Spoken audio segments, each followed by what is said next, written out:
who is one extraordinary human being. This is part 3 in a series of dialogues that we've had called Metamorphosis, a look at who we're becoming. And in this particular episode, we're also going to be getting, as the saying goes, up close and personal. And we have some questions that we're each going to answer directly in relationship to who we have been, what's changed, and who we are becoming.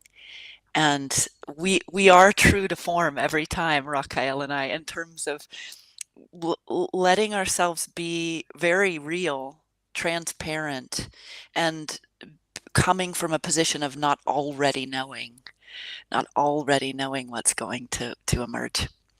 So we both have to hit Instagram go live. I'm going to do that now. Mine works. I'm good.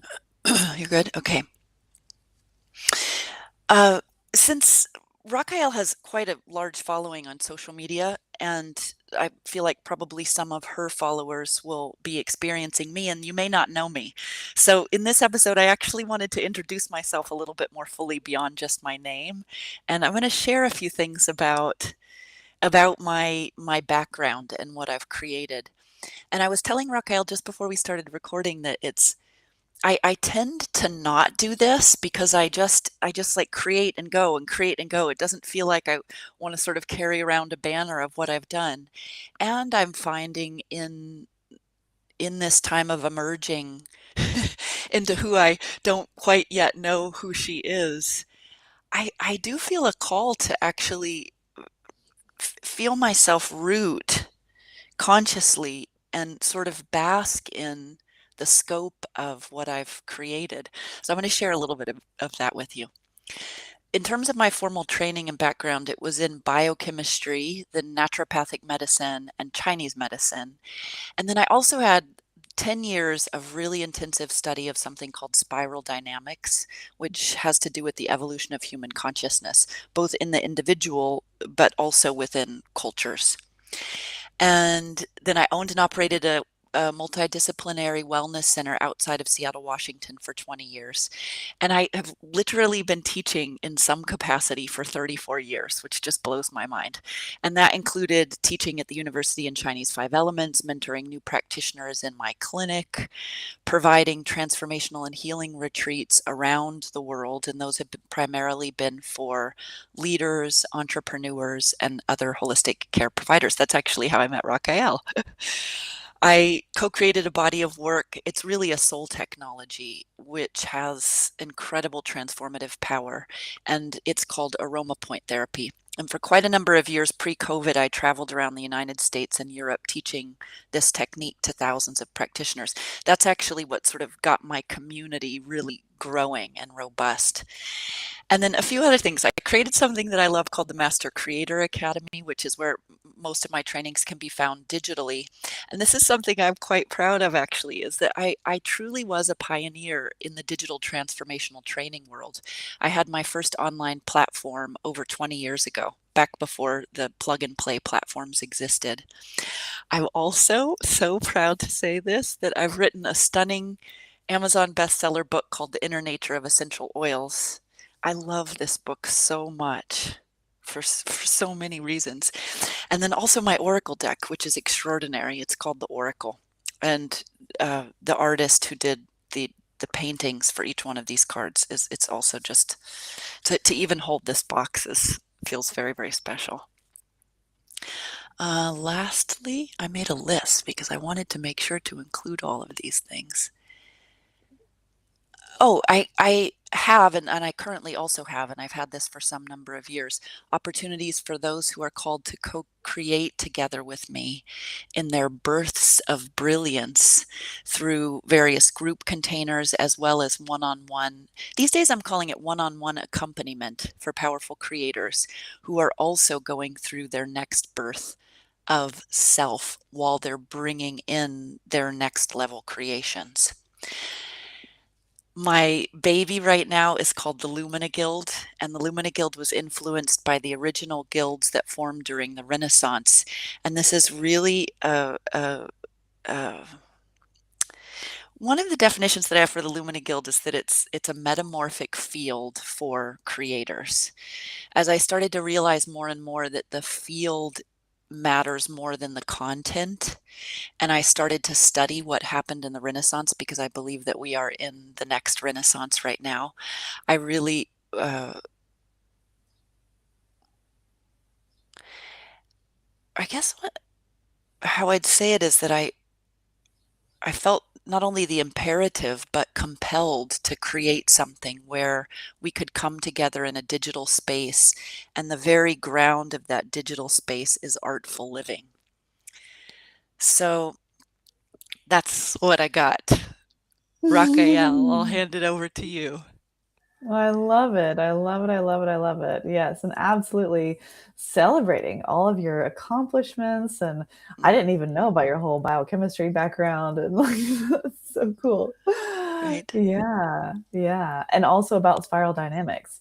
It's something that I've heard of and kind of like have been adjacent to, but have some friends who are super into that. So yeah, very cool to know that you did so long in studying that. Yeah. That feels like my equivalent to your work with human design and gene keys Sure. in Yeah. in t Yeah. in terms of study. Yeah. Yeah. Yeah. Yeah. And the friends that I have that are into spiral dynamics are combining it with astrology, human design, gene keys, and Enneagram and Ugh, all kinds of things. Yeah. so cool. Yeah. Um, so I'm Rakai'el. And yeah, I met Tiffany when I was an acupuncturist. And so I have a background in Chinese medicine. I was an acupuncturist in San Francisco. And yeah, in that time, I was seeing clients, and then I also really was doing a lot of work around stepping into my gifts as an entrepreneur, and did Marie Forleo's B School, and was really it was the kind of the heyday of entrepreneurialism in San Francisco. This is like 2013, 2014, 2015, 2016.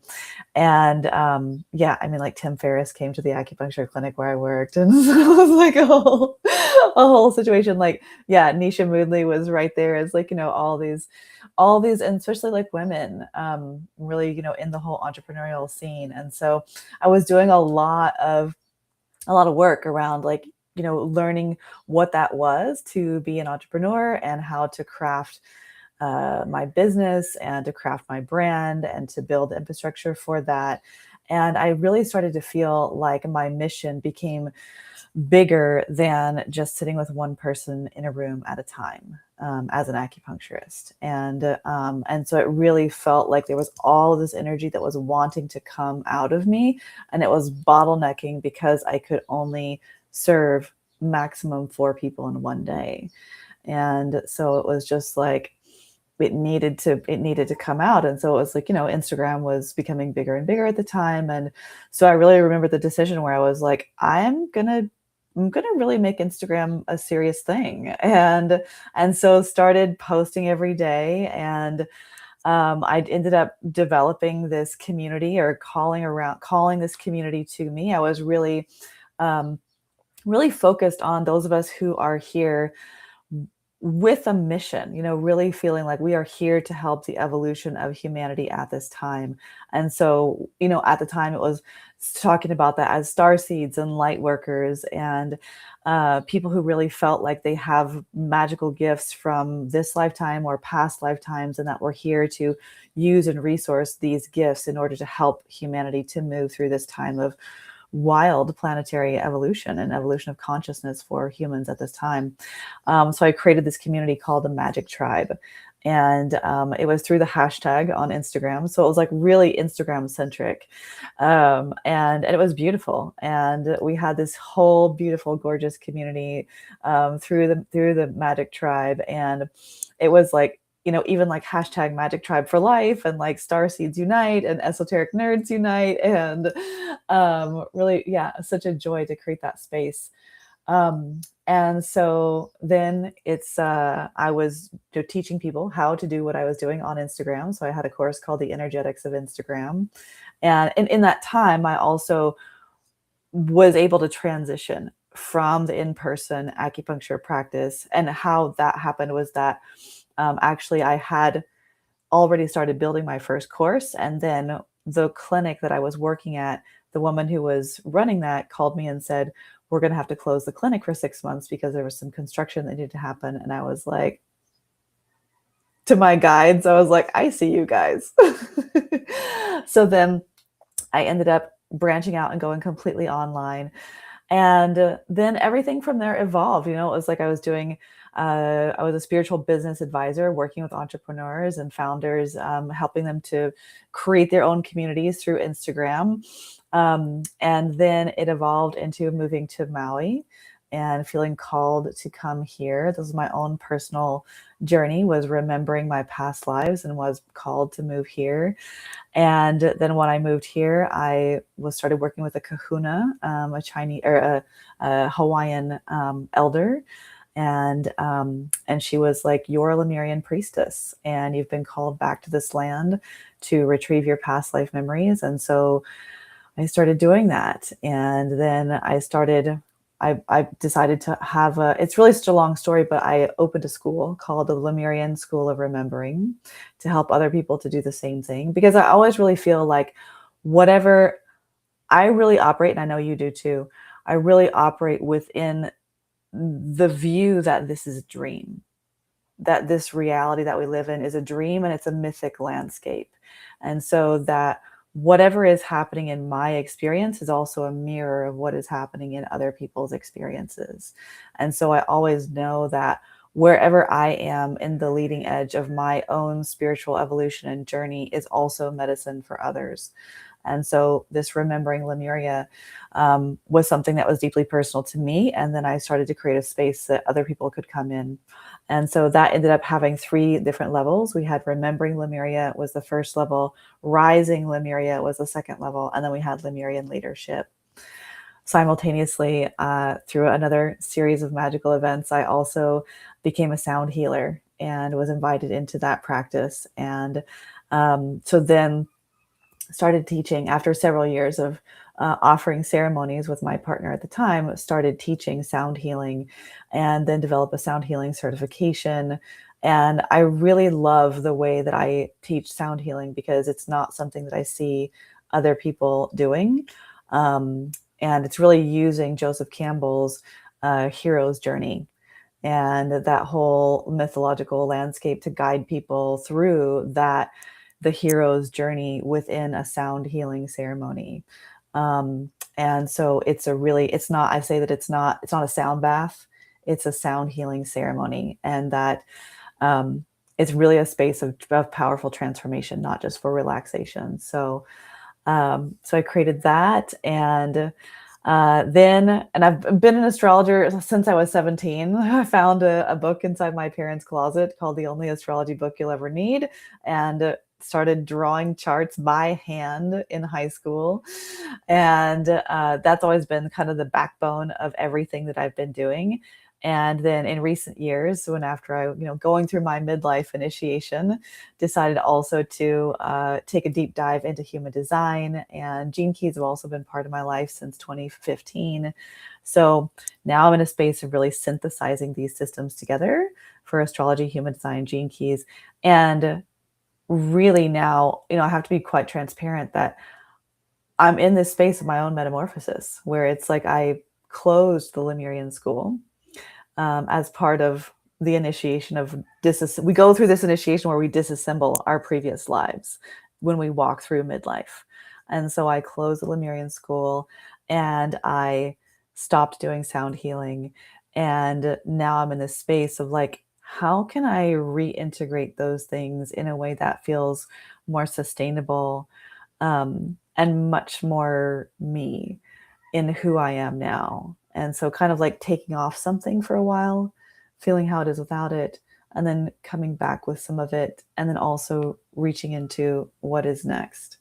So I feel wildly passionate about helping other women who are also in this space of going through this midlife initiation and not really knowing who we are, and feeling into the potential and possibility of who we can become. Oh, so beautiful. I some of it was cool because as you were going through, I was like, I remember that. But then there was pieces where I didn't know that. That's so cool. I didn't know that. I want to add something to mine because the last thing that you ended with was so beautiful about your passion for supporting women in midlife. My passion is for supporting this artists of possibility.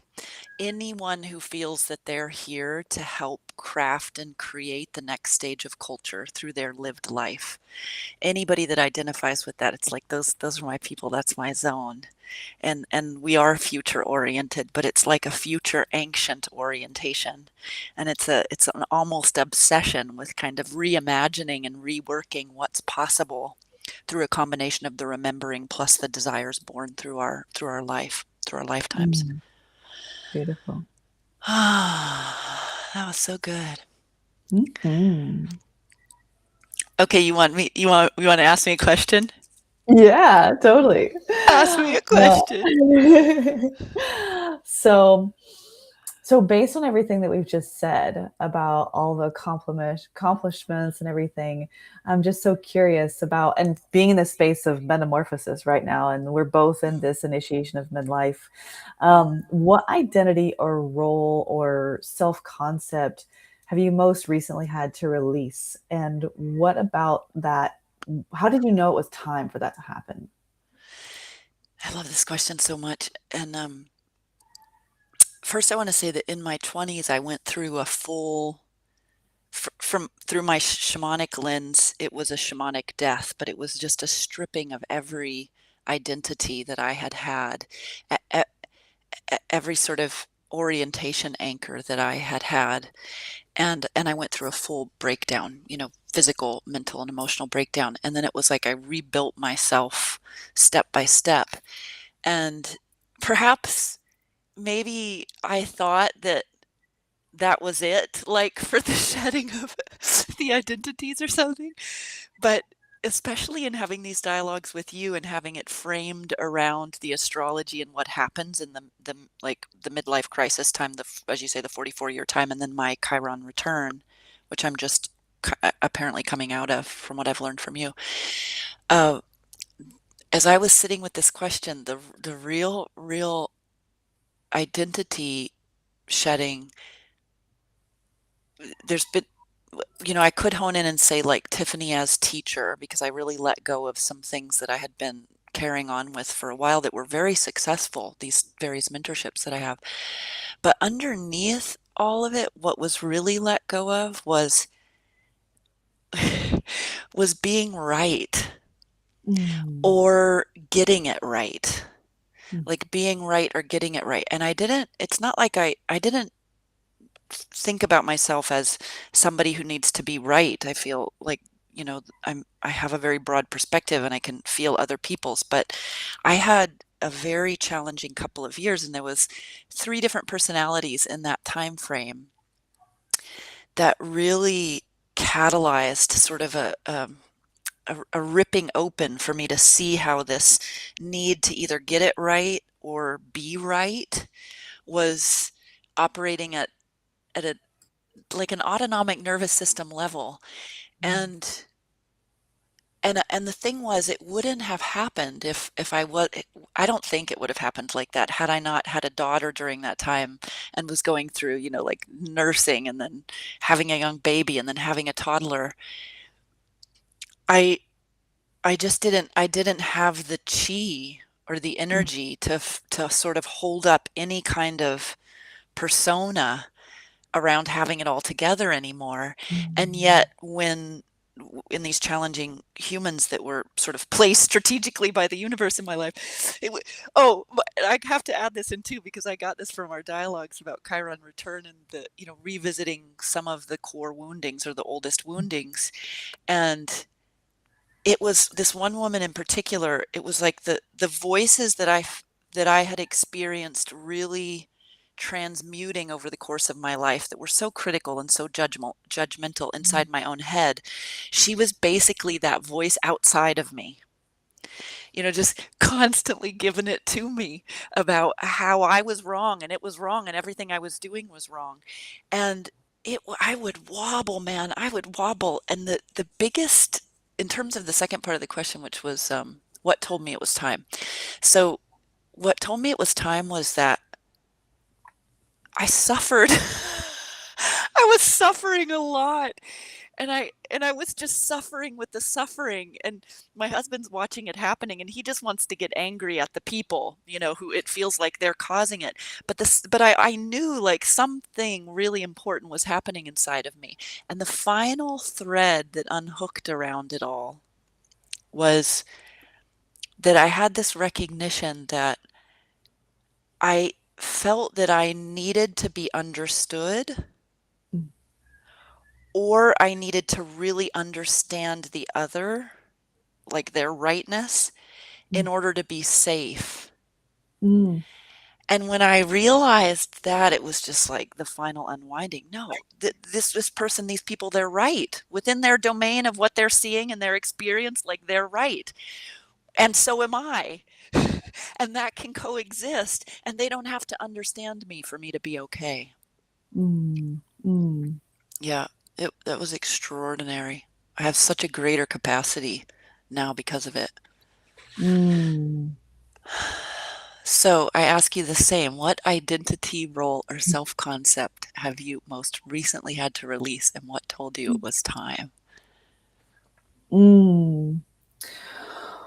Well, there's been so much releasing. Mm, So definitely was releasing the Lemurian priestess identity, and then it was releasing the sound healer identity. Most recently, I would say that I'm really in a deep inquiry. I've kind of let go of, well, I've definitely let go of the identity of being so dogmatic about human design. mm, Because it was like I was very dogmatic. mm. I can say that now. It was like I was very. I say now a recovering human design fundamentalist. Because it really was, and like that. When you were talking about that woman, and she was like, "You're wrong. You're wrong. You're doing it wrong," and I was like, "I was that person for a lot of people," because it was like, yeah, I really was. I can look back and see this now, that I was really judgmental and opinionated. Mm, Um, and actually, those are, when you combine human design with the gene keys, we have these different gates that are part of our personality sun earth and our design sun earth. And when you look at those gates through the gene keys, the shadows of those gates, particularly on my design, so my design sun earth, the shadows of those gene keys are judgment and opinion.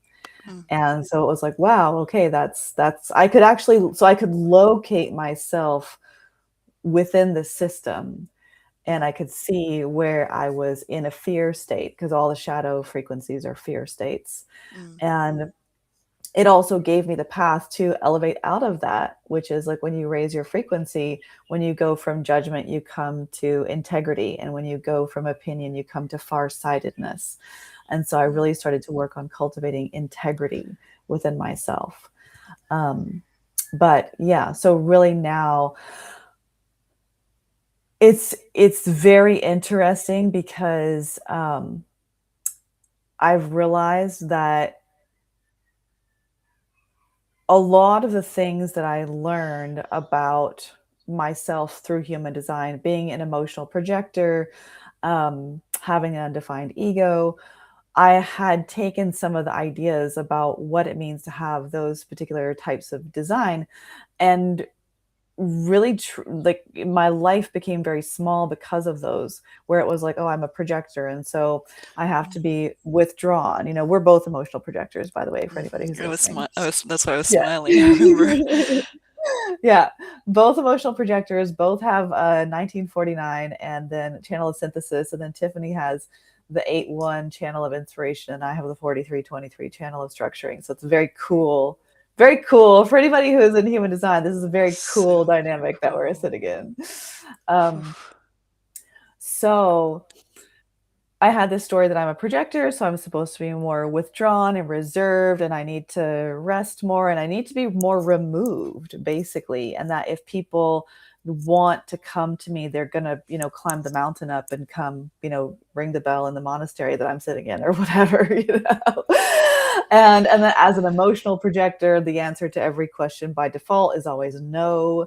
And that, like, as an undefined ego, I don't have any kind of consistency or willpower. And so it was just like, where I'm at now with this is like actually really so much more seated into my own experience of my emotional authority outside of Mm, what I've learned about what it's supposed to be.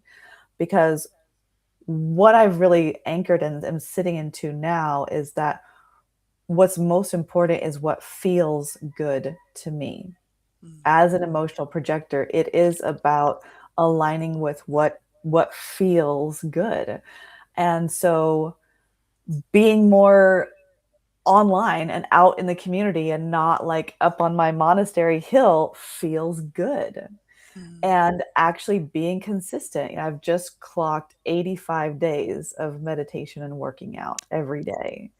And so, Awesome. yeah, so there would have been a story that's like, oh, I can't maintain anything like that as an emotional projector because I'm not always in the mood to meditate, I'm not always in the mood to work out, or that I have an undefined ego, so I don't have consistent willpower, so I can't make commitments in that, even if they're to myself in that kind of way. But I'm like, right now those things feel good. And Mm, so, wow, boy, do I have the energy and the motivation to do those things consistently because they mm, feel good. So it's really, so I'm letting, there's a part of this identity around human design that's also like really using human design to question human design. mm, And so it's a very interesting place to be because I feel like not many people, at least from the outer layer of human design, have that perspective on things. They just kind of take on whatever Ra said, and it's like that's what the teachings are. mhm, And so I'm taking a step away from human design right now because I'm really, really finding out what the deeper truth is from my own lived experience instead of just regurgitating whatever Ra talked about. mhm. It's Yeah. beautiful. And that's the part that I haven't talked about publicly yet. Oh, yeah. Was that part of that question? I jumped ahead. Oh, you jumped ahead. Okay, that's cool. Yeah, what part of this transition have you not spoken about publicly yet and what's kept it private? Okay. Uh, what's mine? Um,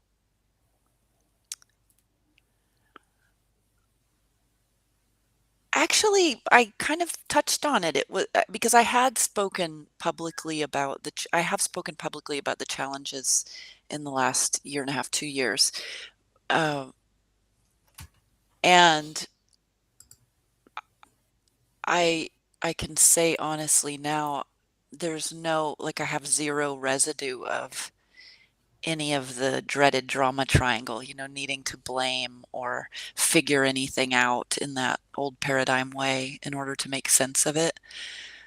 And I think also truly coming to that place where I can actually like hold in my whole being, not just my mental body, but my emotional body and my physical body that what I said previously, like they're right and I'm right. I could say that before, but it was a mental thing and I was sort of going over something that I needed to drop into. But as I recognized that it opened up so much more space for grace actually because and clarity of who my people are and who works Mm, well with me and who I work well with. Like I just I think a really big dissolution for me and I'm in it now too. And I think that it must be part of the Chiron gifts is a dissolution of every way that uh, hierarchy exists in mm, me.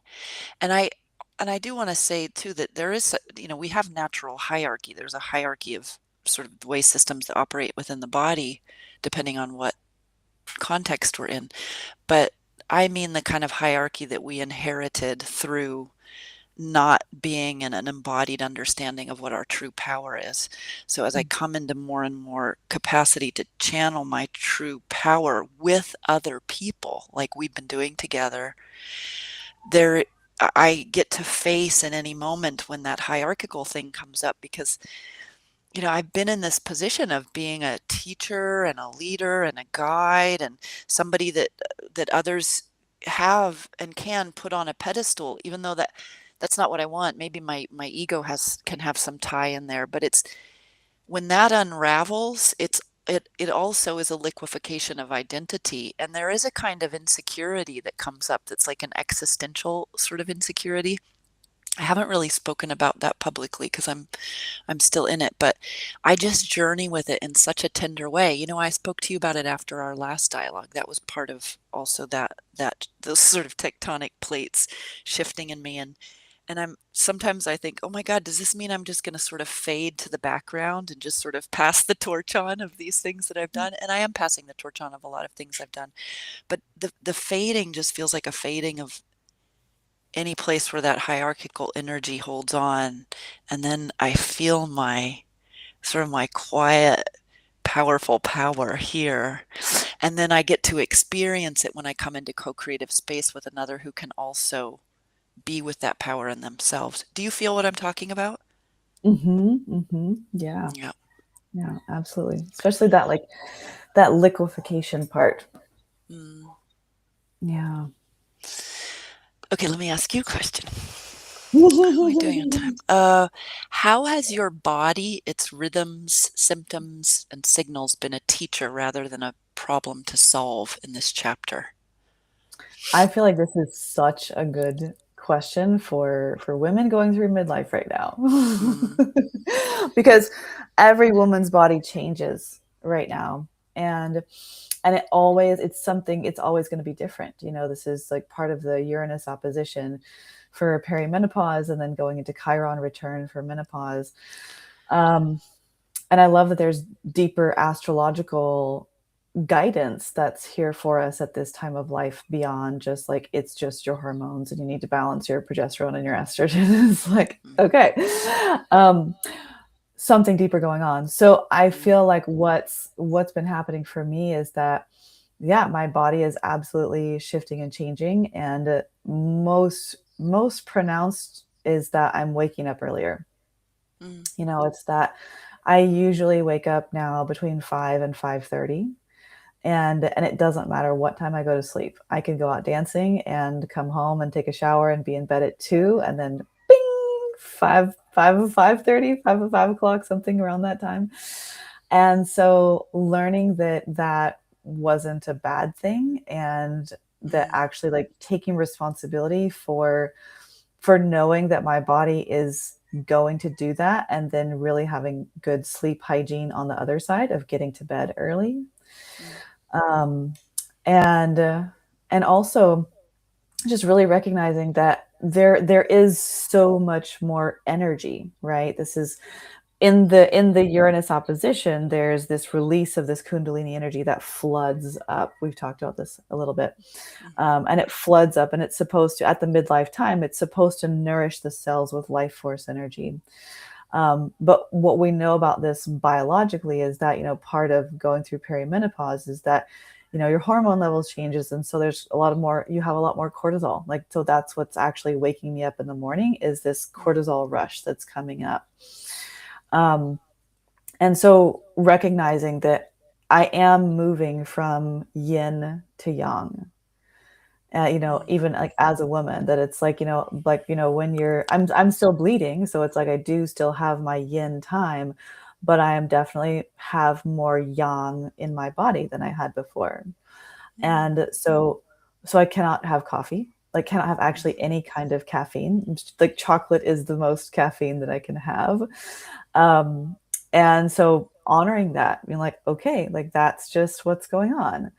And also recognizing that because I have more yang, I have more energy, I need to move more. I need to actually, that mm, needs a place to go.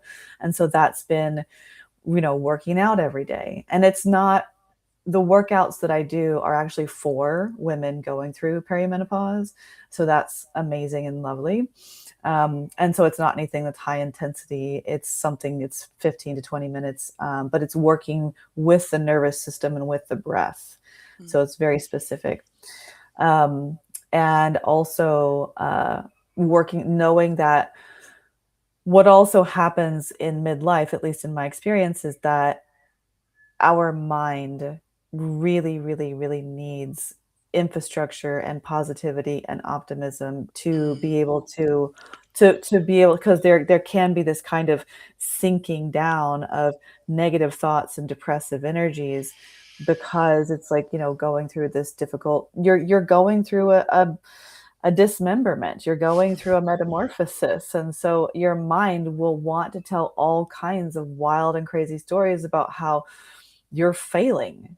mhm, And so taking care of my mind and meditating and journaling, and I've got affirmations on my phone, and affirmations are written all around every space that I'm in. It's like, I have to be very, very intentional about what I expose myself to mentally, mm, because I really have seen, I've gone into some very scary places mentally.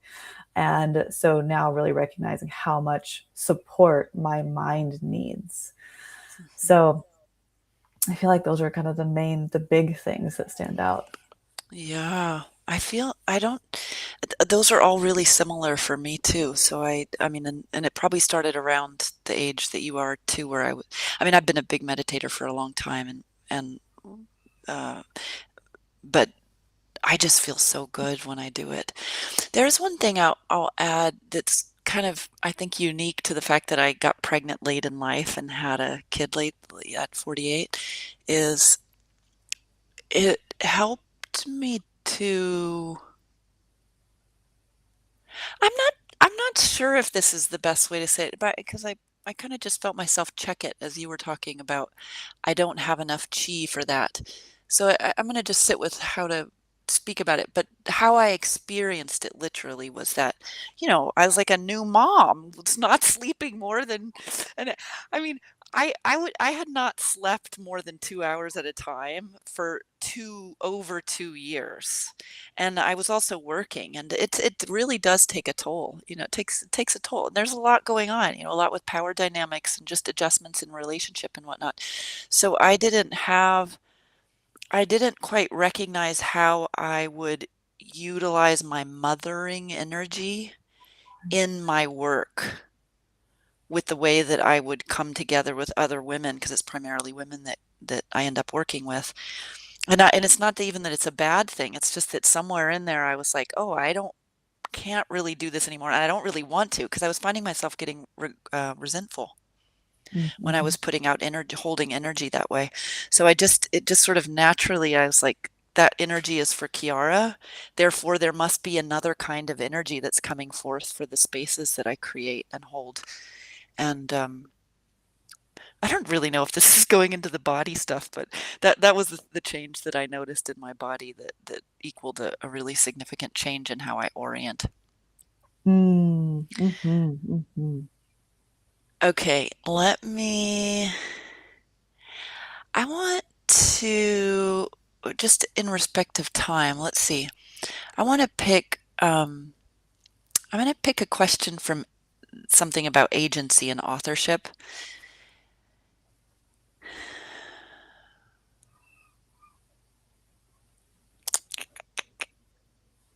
Which question do you like better, Raquel? I have two. You pick. So this one's about agency. Where have you taken your power back this year or last, even in a small or subtle way? That's one. Or who is the woman on the other side of this? What do you sense about her that you can't fully prove yet? Well, I can answer the first one just quickly, Mm, because I think that it is, um, in terms of where I've taken my power back this year, I feel like that I did give away my power to human design, mm, and really took that whole system and teaching and overlaid it into my life in a really big and pronounced way. And that was the wake up call of my Uranus opposition, was that it was like, your purpose is so much bigger than this and you can't mm, narrow it down to that. So I remember, looking back at different people who offer different things, and someone who teaches from a lineage, whether it's like kundalini and is teaching from that lineage, or human design, and is teaching from that lineage. And I always thought, oh, it would be so nice, because I wasn't ever teaching from a lineage. It was mm, like doing this remembering past lives from Lemuria. There's no lineage that's mm, before me. There's like bits and pieces of lineage that I weave together that's part of that. But it was really like I was creating the curriculum. It wasn't that there was a curriculum that was already created, from Yogi Bhajan or from Ra or whoever, that I was teaching out of. mm, So when I came into that space of really exploring human design, it was kind of like, oh, this is what it's like to teach from a lineage, and to just be creating content based on the teachings of someone else. mm, And so while that is good and works for some people, and I think it's really important that we do have human design educators who are steeped in that and only talking and teaching about that, for my soul, that wasn't the end game for me. That wasn't the big picture for me. So it really mm, was me taking my power back from orienting primarily to human design in my teachings. So that okay. feels like that, yeah, that coming back on that way. Huh, The woman who's on the other side of this is such a cool question, because she it is really like is. yet still unformed. Mm, Um, but yeah, I do feel like that she's traveling and she's teaching mm, and she's doing workshops, and there's a community. I really want to do more in-person workshops here on Maui. And so, mm, and having it be a destination too, where it's like people come to Maui in order to do mentorship with me, or to come to these workshops or classes that I'm doing, and doing that also with other people. mm, And so feeling this space where it's like, I have this vision that there's a space where we're doing sound healing, we're doing astrology workshops, we're doing human design workshops, we're doing breath work, we're doing tea ceremonies. It's a mm, beautiful space where there's this co-creative energy that really is in service to enriching the community, and it's also a destination where people come, and at the mm, same time still traveling and teaching, and just really building out this web of light.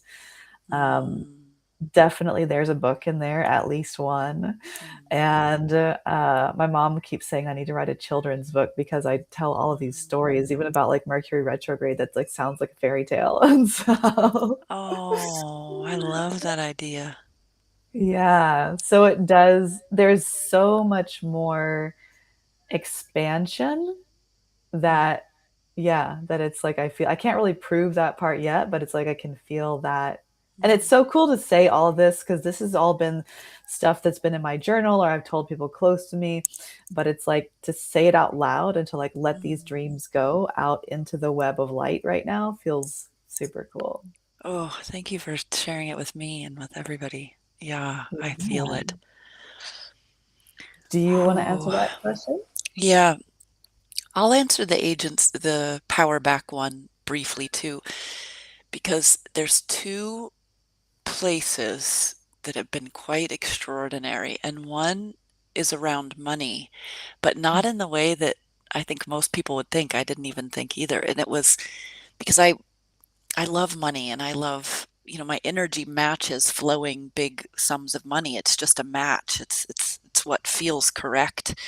And I entered into a period after flowing very large sums of money for some period of time into a financial constriction after Kiara was born, actually, and just gripped by fear and and in the fear having that sense like someone or something needs to save me from this. And I sort of had this like, and we have to sell. We own these two beautiful properties, this gorgeous big villa in Sardinia where I'm sitting right now, and then a gorgeous big villa in Sri Lanka, both of which we purchased to have healing retreats. And it's not, I don't particularly want to have healing retreats in my home anymore, and I want to feel more containment. So I was holding it like we need to sell this villa. I can't be free until we sell this villa. And I tell you, I had to take exactly the journey I took to come to the place where it's like, I am free fucking regardless of if the villa sale sells or if I'm negative in my bank account or I have $200,000 in my bank account. It's an inside job. And as Mm, soon as I really got that and really practiced lining up with that every day, like my spiritual mm, practice every day, then of course things started to shift. It's just extraordinary the way that happens. So that's one. And then the other place where I took my power back was around disappointment. I think I had this my whole life. I felt this huge fear of disappointing people. And I faced that fear like nothing else the last couple of years, and I don't like to disappoint people, and of course I like when people like me, but I am not held captive by my fear of disappointing people now, and that mm. I just got chills through my whole body. That is extraordinary. Oh, Extraordinary. what a liberation. Actually, just before we go to another question, Yeah. you touched on something that I think it's really important. And that is that because I had the same experience where it's that in midlife, I think that there is often because we're in this space of dissolution and kind of dissolving previous identities, there is often a financial strain that comes Mm, with that. And I think that this is something that no one is really talking about. mm, Um, and so in my experience, I had the same where it was like waking up in terror about like how am I going to pay my bills? mhm, And that was such a wildly different experience because as you said, it was like prior to that, like I was like flush, like had loads of money coming in, money going out. It was like very easy flow, and it felt really good. And then I came into this space in midlife where it's like I went into a period of constriction with that. And mm, honestly, what I've seen in my own experience that I also can feel kind of mirrored in yours, and you can correct me if I'm wrong, but I also feel like I see this in some of my other students who are also going through midlife, where so women going through midlife having financial strain from not being sure or certain of who they are in the world, mm, and old identities dissolving. But I also feel like that from a higher perspective, if something is going to get your attention in mm, this world and in this reality, it's going to be money. mhm, And so if something is going to get your attention, and in order for you to realize something, your spirit guides are going to use money to squeeze you. mm, And so and I've seen this many times in my life, even before going through midlife, where it was like actually even when I created the energetic hygiene course online after you had mm, asked me to teach it in person. But I came into a space of, in many different times in my life, I've come into a space of financial constriction. And it's the what has gotten me out of that has becoming more prolific in my creation.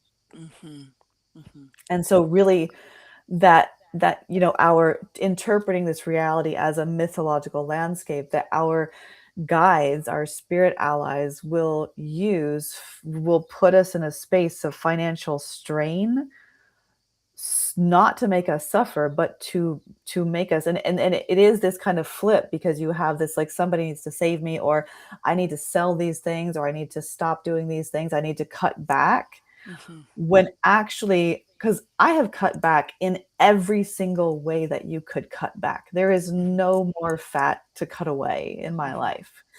And so, but the answer is not cutting away, even though it might be, but the real what gets you out of that is to become prolific and obsessed and even like maniacal in your creation, yeah, and I to agree. to really to say like I don't care. I don't care Yeah. anymore. I don't care what other people think. I don't care Yeah. whether I don't, and then you get what's happening for me right now is that it's not even about the financial reality anymore. It's like I have to get this creative energy out of me. Exactly. Exactly. It's like it feels like I will die. Like there's a story that I will die financially if I don't get this creative energy out of me, but also like I feel like there is urgency. Like I Mhm. have to get this out of me right now. Mhm. And Mhm. so I just wanted to name that because I feel like that's a huge part of the midlife metamorphosis that is not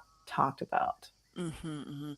Especially if you're in the realms, I was in the realms of supporting people to make a lot more money through their I mean, it was never sort of what I put out as my main focus because my main focus is about creation, but tied into creation, I mean, I had a program called The Abundant Creator. It was, um yeah, so let me actually, I wanna feel there's something I wanna punctuate.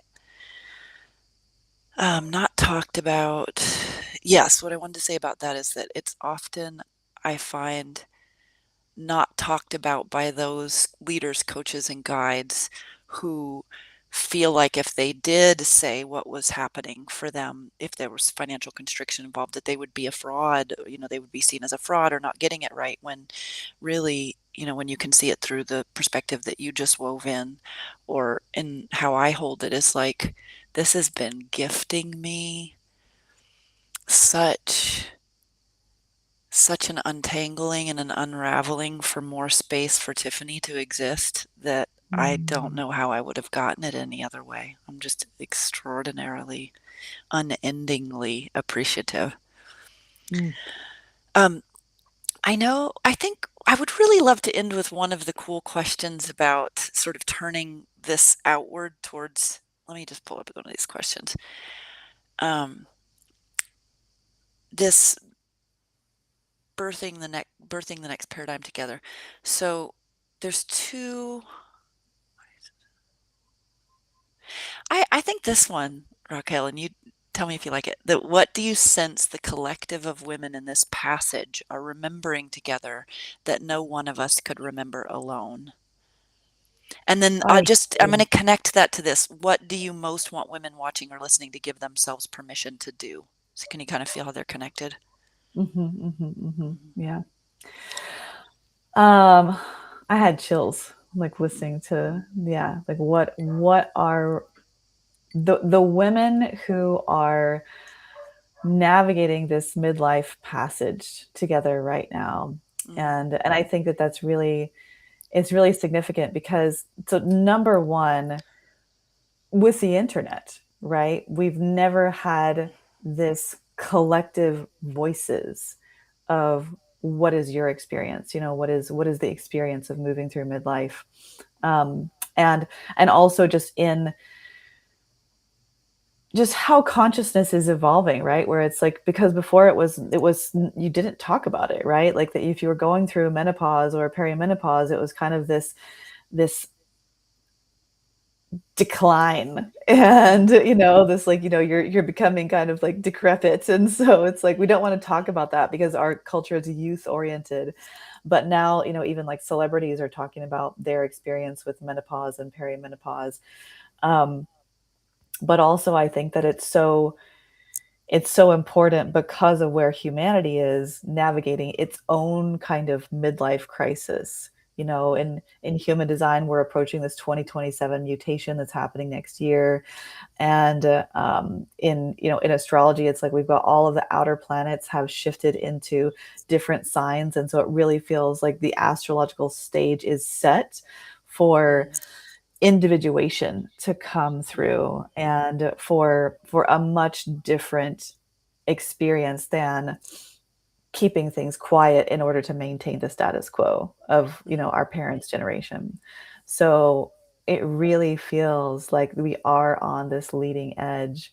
um, so what are we remembering together that we can't remember alone? Hmm. So I would say that it's like we're remembering that this midlife initiation, it is a spiritual awakening. Mm. It's not just a physical biological thing that starts happening and you have to just manage your hormones and everything will be okay and you can continue on living a normal life. It's really like at this phase of life you're not supposed to live a normal life. I love that. Yeah, that it's like that from an astrological perspective, the midlife initiation is part of this Uranus opposition. Uranus is the awakener. He's not, he's of all of the planets in the mythological landscape, Uranus isn't from Earth, right? Uranus was the sky god that came down and mated with Gaia.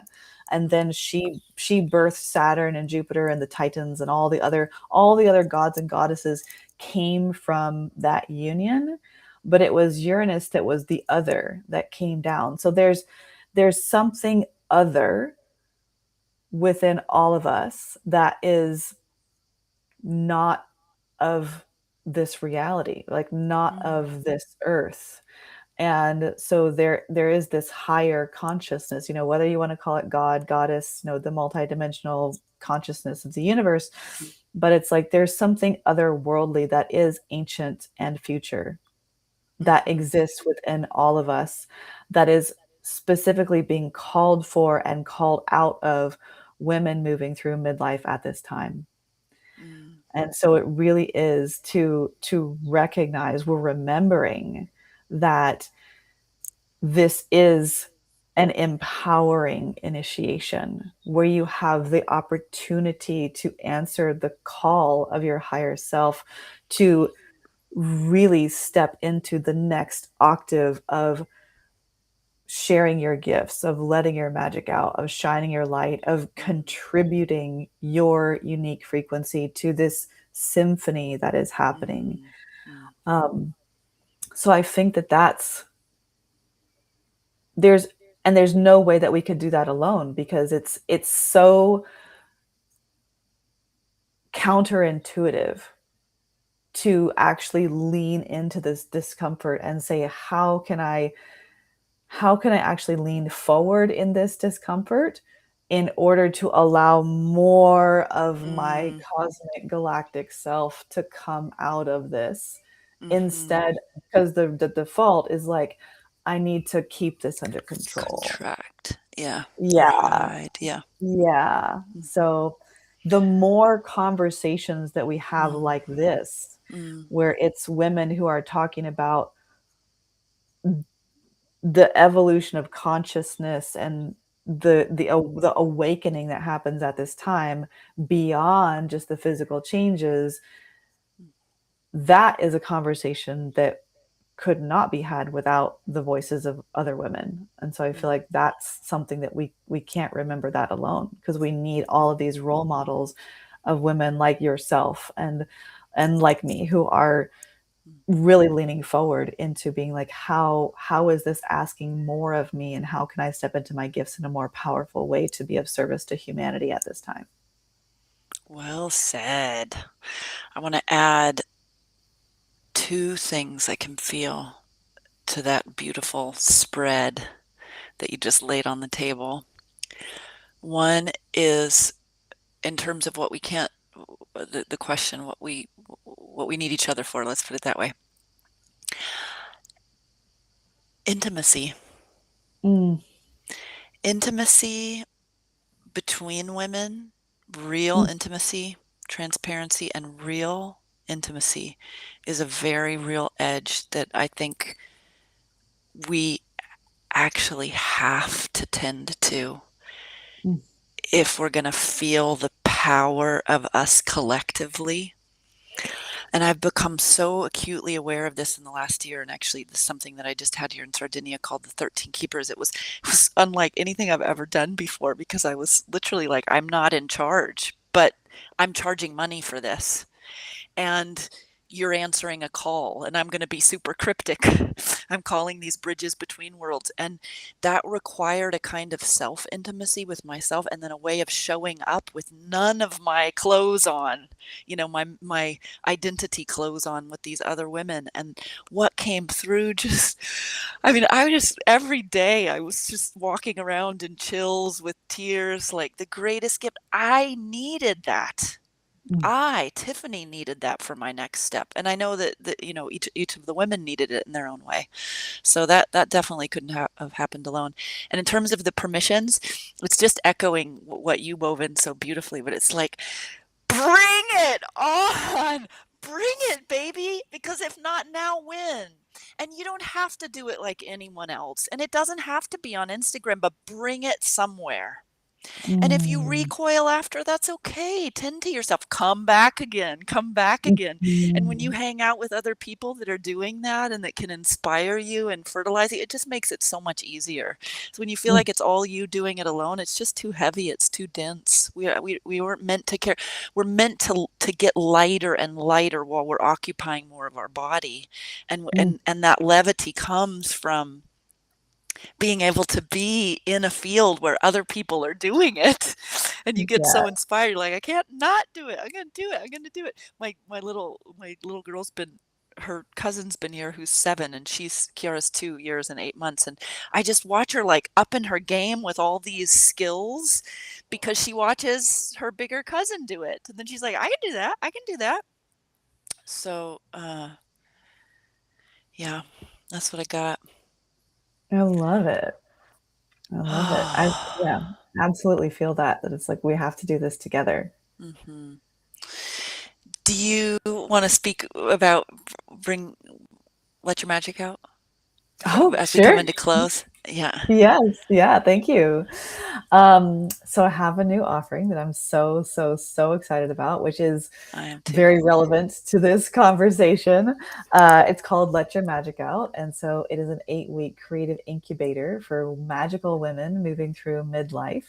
And it's designed to help you unleash your voice, to align with your purpose, and to call in your community. Mm, And it's using Instagram as a tool, as a platform, not for growing a following or for building influence, although those things may happen. It's really about when we're in this phase of life, right, where we're kind of in this phase of dissolving, where we're either a caterpillar or we're in the chrysalis or we're just the butterfly who's newly emerged, still hanging with the wet wings.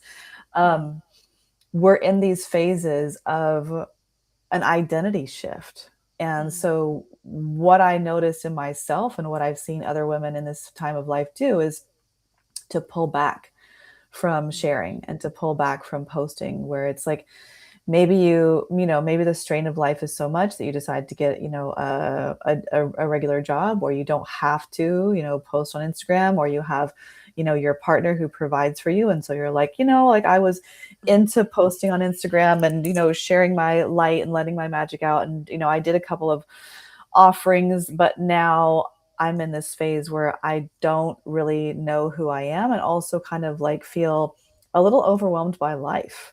And so I don't feel like I have the time or the energy or the awareness of even who I am now to be able to be out there putting myself out and sharing my gifts. And mm, because what happened for me is that I also did that, where it was like I pulled back and I was posting like maybe once or twice per week. And I also want to just speak to the fact that a lot of people have this idea that like posting on Instagram every day is overwhelming and it's too much work and all of that. And I'm just here to tell you that it's like mm, for me, my biggest prayer every day is to be, let me be of service. Like if I have the opportunity to share my gifts every day, I can go to sleep feeling good.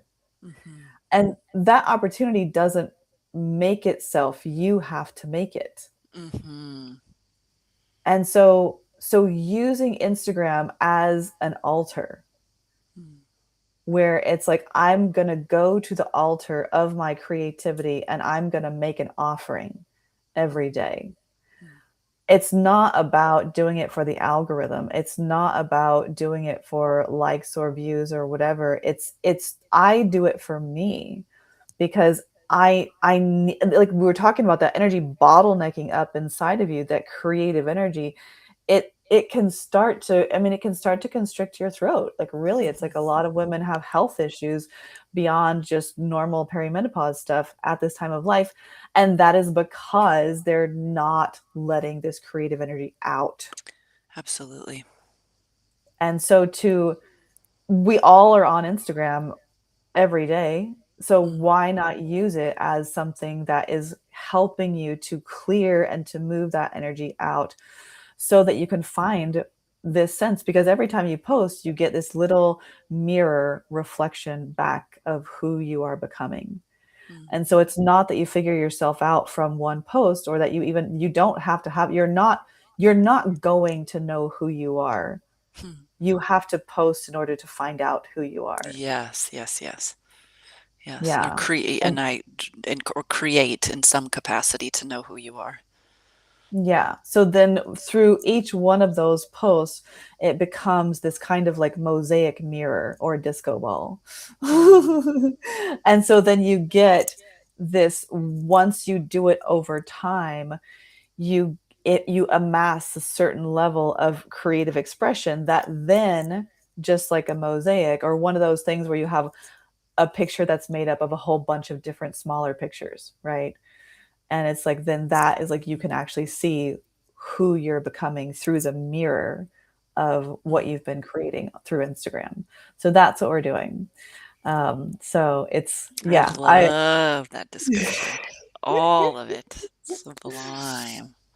thank you. Yeah. So we start together July 15th, and doors close on the 14th, the day before.